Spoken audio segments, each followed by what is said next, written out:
De retour à Question d'actualité. Après 2 siècles d'une croissance démographique sans précédent dans l'histoire de l'humanité, nous sommes passés d'1 milliard d'humains en 1800 à plus de 8 milliards aujourd'hui. Un renversement majeur s'amorce. Partout sur la planète, les taux de natalité chutent, souvent bien en dessous du seuil de renouvellement des populations. Ce basculement n'est plus qu'une hypothèse. Il est en cours et dans plusieurs pays, notamment en Occident et en Asie de l'Est, la dépopulation pourrait être aussi brutale qu'inattendue. Comment en est-on arrivé là et pourquoi faisons-nous de moins en moins d'enfants? Surtout, quelles conséquences aura ce déclin démographique sur nos sociétés, nos économies et notre avenir collectif?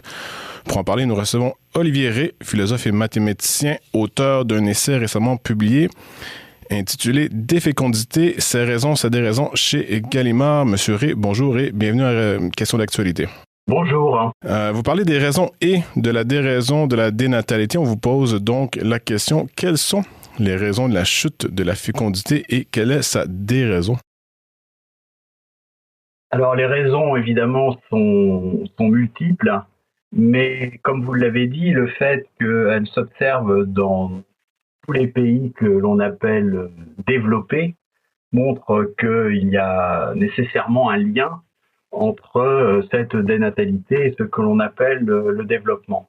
Alors ce lien peut sembler paradoxal parce que dans un premier temps, ce qu'on appelle le développement est à l'origine de l'explosion démographique qui s'est produite sur Terre au cours des 2 derniers siècles. En fait, dans l'ancien régime démographique, les hommes et les femmes avaient beaucoup d'enfants, mais dont beaucoup mouraient, forte natalité, forte mortalité. Avec la modernisation, la mortalité a fortement décru, alors que pendant un certain temps, la natalité est restée forte, ce qui a entraîné cette explosion démographique. Mais ensuite, la mortalité demeure faible, mais la natalité, elle, se met à décroître énormément et à décroître tant qu'aujourd'hui, dans nombre de pays, le taux de renouvellement des populations, le renouvellement des populations n'est plus assuré. Alors, les raisons de cela, elles sont, comme je l'ai dit, très nombreuses. J'ai insisté dans ce que j'ai écrit sur une des raisons qui est peu mise en avant en général et qui me semble pourtant déterminante, c'est le fait que le cadre naturel pour accueillir des enfants, le cadre qui a été celui où on accueillait les enfants depuis qu'il y a des hommes sur la Terre jusqu'à une date très récente dans l'histoire, ce cadre était un cadre communautaire. Le grand sociologue allemand Ferdinand Tönnies, à la fin du XIXe siècle, a écrit un livre très important qui s'appelle Gemeinschaft und Gesellschaft, communauté et société, et il caractérise notre modernité par un passage du mode de vie communautaire au mode de vie social. Alors pour le résumer en un mot, je pourrais dire que dans une communauté, le je est le singulier du nous, alors que dans une société, le nous est le pluriel de je. C'est-à-dire que dans une communauté, ce qui existe d'abord, c'est la communauté, et les individus sont bien présents, mais en tant que membres de la communauté, alors que dans une société, l'élément premier, ce sont les individus, et c'est la réunion des individus qui fait la société. Et comme je le disais, le cadre naturel pour accueillir des enfants, c'est un cadre communautaire, c'est-à-dire qu'évidemment, il y a les parents, mais autour de cela, il y a toute une famille, une large famille, et puis un voisinage proche, ce qui fait que finalement, des dizaines de personnes sont là pour accueillir les enfants, alors que dans le cadre moderne qui s'est mis en place, bien, on a la famille nucléaire quand elle existe encore, parce que c'est un peu comme en physique nucléaire où on s'est aperçu que l'atome, qui étymologiquement veut dire qu'il ne se divise pas, eh bien finalement on le divise. Eh bien, la famille nucléaire elle-même est devenue instable, mais même quand elle demeure stable, je dirais qu'un père et une mère, c'est pas beaucoup pour se lancer dans cette immense entreprise qui est d'élever des enfants. Est-ce qu'on doit comprendre que c'est... Vous parlez de modernité, mais le capitalisme, vous en parlez dans votre livre, le capitalisme est la forme, le mode de vie, le mode de développement économique qu'on a adopté depuis à peu près le 19e siècle, disons la révolution industrielle, pour faire court, qui ont mené à disons, l'éclatement des communautés et qui ont mené finalement à un mode de vie ou des sociétés modernes atomisées. Oui, bah, bien, on peut décrire ce qui s'est passé comme un passage de la communauté à la société, mais évidemment, pour que ce passage s'opère, il faut qu'il y ait des opérateurs, et l'industrialisation et le capitalisme ont été des facteurs absolument déterminants dans le passage, dans la pulvérisation des anciennes communautés et le passage au régime que Tony qualifie de social, c'est-à-dire fondé sur l'individu. Et en fait, nous en sommes aujourd'hui à un stade où l'individualisme est tellement développé que la famille nucléaire elle-même a bien du mal à résister. Vous voyez, il y a un malentendu qui accourt souvent, c'est-à-dire qu'on prend la famille nucléaire, parents et enfants, comme étant la communauté de base. Mais ça, Max Weber, dans son livre sur les communautés, l'avait bien souligné. En fait, la famille n'est pas la communauté de base. En fait, une famille parents-enfants stable existe à l'intérieur de communautés plus larges. Alors, quand ces communautés se sont défaites, la famille a résisté pendant un certain temps, mais nous en sommes au point aujourd'hui où l'absence de communauté fait que les familles sont de moins en moins stables. Est-ce qu'on peut inverser le phénomène dans le sens où trouver une forme de capitalisme qui permettrait, si je peux dire, une fécondité plus saine, ou est-ce qu'on doit, dans ce que certains appelleraient le capitalisme tardif, simplement aller jusqu'au bout de cette logique et essentiellement être incapable d'inverser la défécondité qu'on subit en ce moment? Ce qui m'a beaucoup frappé, c'est que Marx disait que le capitalisme finirait par succomber sous le poids de ses contradictions, mais la contradiction majeure que voyait Marx, c'était la concentration du capital dans des mains toujours moins nombreuses et la création d'un immense prolétariat qui, lorsqu'il prendrait vraiment conscience de sa force, renverserait le système. On peut d'ailleurs remarquer qu'avec ce que l'on appelle la mondialisation ou la globalisation, les thèses de Marx qui avaient été un peu mises de côté pendant des décennies, en fait, redeviennent, je trouve, regagnent en actualité, puisque c'est quand même au cours des dernières décennies écoulées ce à quoi on assiste. Ce processus qui avait été tempéré au XXe siècle a repris avec une concentration de plus en plus grande du capital et une prolétarisation qui progresse avec le délitement des classes moyennes dans les pays développés. Mais ce que Marx n'avait pas vu, c'est une autre contradiction possible, c'est-à-dire que le capitalisme, évidemment, pour fonctionner, a besoin d'une population nombreuse, et finalement, le capitalisme peut induire des modes de vie qui entraînent une telle chute de la natalité que le capitalisme pourrait avoir de sérieux problèmes pour se maintenir. Et dans les pays développés, le remède qui est à l'œuvre depuis un certain temps, c'est de recourir à une migration très importante en provenance de pays qui, étant moins développés, ont gardé une natalité supérieure. Alors, comment les choses vont-elles évoluer dans les temps qui viennent ? Je ne suis pas prophète et je ne peux pas m'engager là-dessus. Mais en tout cas, les tendances que nous observons aujourd'hui sont vraiment des tendances de fond et qui, à mon sens, ne peuvent pas être inversées par des mesures cosmétiques, mais qui demanderaient des évolutions assez profondes de nos modes de vie. Comment est-ce que le capitalisme, concrètement, détruit, j'allais dire, les communautés traditionnelles. Comment ce procédé a-t-il pris place? Comment est-ce qu'on est venu, là, comme vous l'avez dit, des communautés traditionnelles, si on peut dire, au monde moderne où l'individu triomphe? Qu'est-ce que le capitalisme spécifiquement réussit à faire pour effectuer cette transition? Ou forcer cette transition, peut-être? Oui, en fait, vous voyez, le grand sociologue Émile Durkheim parlait dans les sociétés traditionnelles d'une solidarité mécanique entre les hommes. Il a qualifié cette solidarité de mécanique en tant qu'elle était quelque chose de tout à fait visible. C'est-à-dire qu'à l'intérieur d'un village, les différents habitants du village devaient se mettre d'accord entre eux pour effectuer ensemble un certain nombre de tâches qui étaient nécessaires à la communauté. Et Durkheim dit que dans la grande société industrielle qui s'est mise en place, la solidarité est devenue ce qu'il appelle organique, c'est-à-dire que c'est une solidarité qui est assurée par le fonctionnement social, mais qui ne demande plus aux individus de se mettre d'accord directement les uns avec les autres. Et ce qui se passe, c'est qu'avec une division du travail proliférante, chacun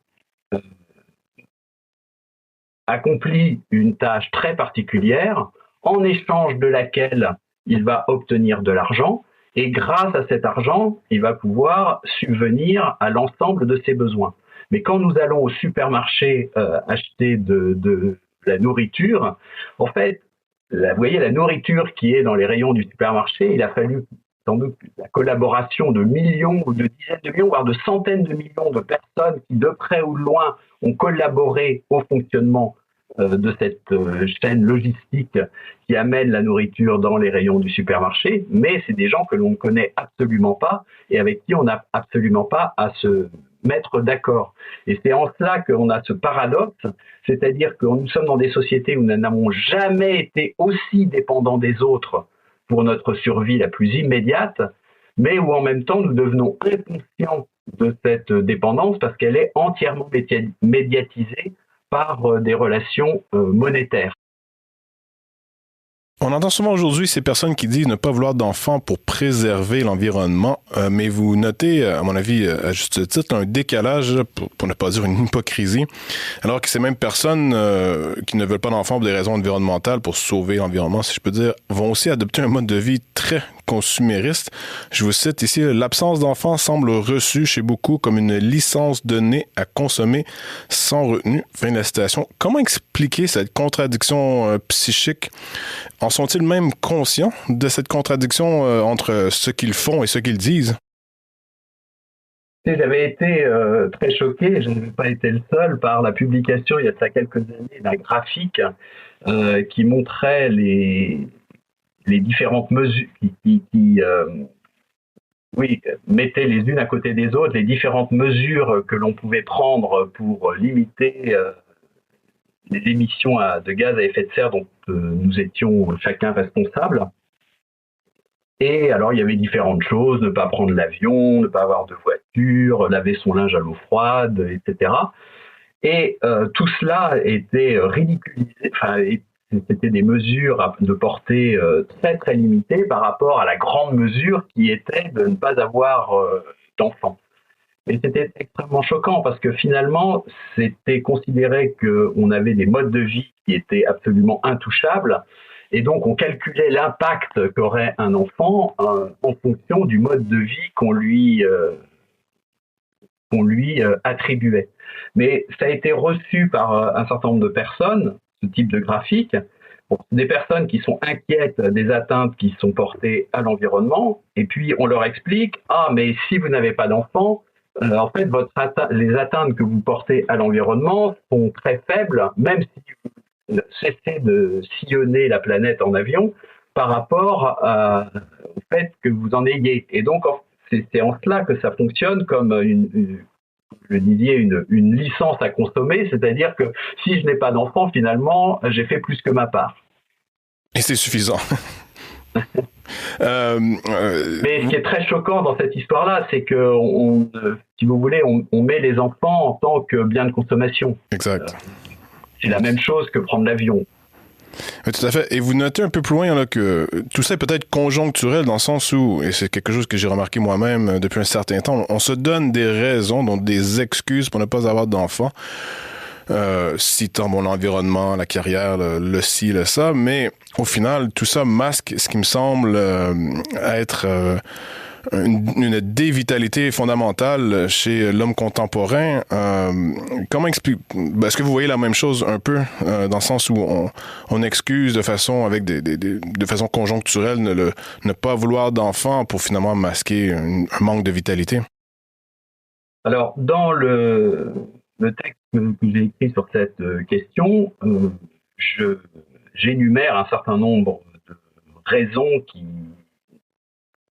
facteurs qui ne sont pas du tout favorables aujourd'hui au fait d'avoir d'enfants. Je me suis étendu en particulier sur la disparition des communautés. Cela étant, je pense que ces difficultés ne doivent pas être niées, mais je pense que, si vous voulez, c'est quand même aussi un peu l'écume des choses, parce que, de toute façon, avoir des enfants, ça a toujours été la plus grande des entreprises humaines qui n'est jamais allée sans difficulté. Et j'aime bien citer à cette occasion, enfin, à ce sujet, la Bible. Si on prend la Bible, en fait, c'est une suite d'histoires d'engendrement difficile, d'héritage à recevoir de ses parents, mais en même temps, il faut trouver sa liberté par rapport à ses parents. Enfin, vraiment, c'est la grande question humaine. Et ce dont j'ai l'impression un peu aujourd'hui, c'est que on peut mettre en avant certaines difficultés conjoncturelles pour se dérober à cette grande entreprise qui, de toute façon, a toujours été périlleuse. Mais c'est un péril qui est inhérent à la vie. Nietzsche, à la fin du XIXe siècle, s'inquiétait de voir le nihilisme gagner l'Europe. Alors, on pouvait dire que voilà, c'était l'idiosyncrasie d'un philosophe qui avait ses lubies, mais voilà, 150 ans plus tard, ce nihilisme se traduit de manière très très évidente dans une vie qui ne se transmet pas. Alors que la vie, si vous voulez, la vie, c'est pas et la transmission de la vie, ce ne sont pas deux choses indépendantes. Vivre et transmettre la vie, c'est quelque chose qui est absolument solidaire. Ouais, une vie qui ne se transmet pas, ce n'est pas une vie. Exact, c'est un peu comment vous concluez le livre, mais vous posez aussi la question fondamentale, sommes-nous capables d'assumer que l'histoire de nos ancêtres se termine avec nous, du fait d'une natalité anémique? Je serais curieux de savoir, qu'entendez-vous dans vos cercles, autour de vous, quand on pose cette question ou quand on émet l'hypothèse qu'on fait peut-être partie des dernières générations d'un point de vue, ou du moins la population va chuter drastiquement et donc la survie de l'espèce humaine peut potentiellement être en joute. Qu'est-ce que les gens autour de vous disent à propos de cette question? Écoutez, les personnes que je fréquente commencent sérieusement à s'inquiéter de ce genre de choses, mais c'est vrai que c'est aussi une question qu'il faut aborder avec beaucoup d'humilité, parce que avoir des enfants, c'est quelque chose que, encore une fois, c'est une grande entreprise, une entreprise périlleuse, et qu'on ne peut prescrire à personne. C'est à chacun de se décider de s'y lancer ou pas. La seule chose, moi, la raison pour laquelle j'ai écrit ce texte, c'est que je vois aujourd'hui quelque chose de nouveau qui n'existait pas auparavant, c'est-à-dire un prosélytisme no-kid, un prosélytisme contre le fait d'avoir des enfants qui se développe. Et je pense que par rapport à cela, il faut quand même faire valoir à quel point le fait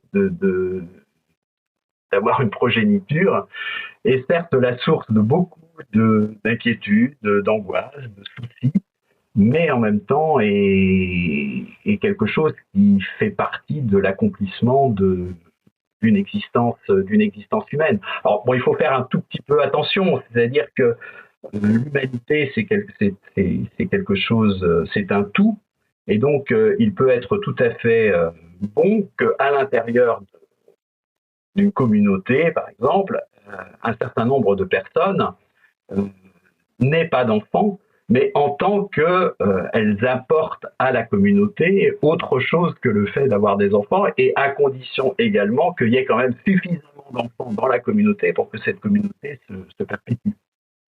Par exemple, Saint Thomas d'Aquin disait bien que voilà, le célibat des prêtres n'était pas contraire au commandement de la propagation de l'espèce, dans la mesure où le prêtre était, dans son célibat, était au service de la communauté. En 30 secondes, est-ce qu'on peut être positif? Est-ce qu'il pourrait y avoir un regain de la fécondité en Occident et dans le monde?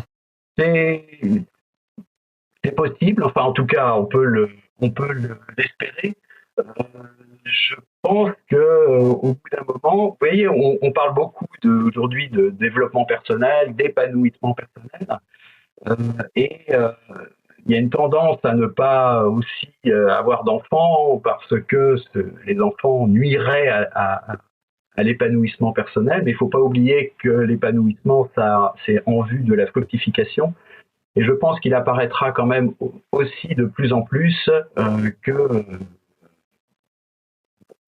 donner la vie est tellement fondamental à l'existence dans la vie elle-même qu'au bout d'un moment, la stérilité fera apparaître justement toute sa stérilité. Olivier Rey, philosophe et mathématicien, auteur de l'essai Des fécondités, ses raisons, sa déraison, publié chez Gallimard et disponible en librairie. Un grand merci. C'est moi qui vous remercie. À tous ceux qui nous écoutent, merci également. À la technique, Daniel Fortin, ici Philippe Labrec et je vous invite à rester sur les ondes de Radio-VM.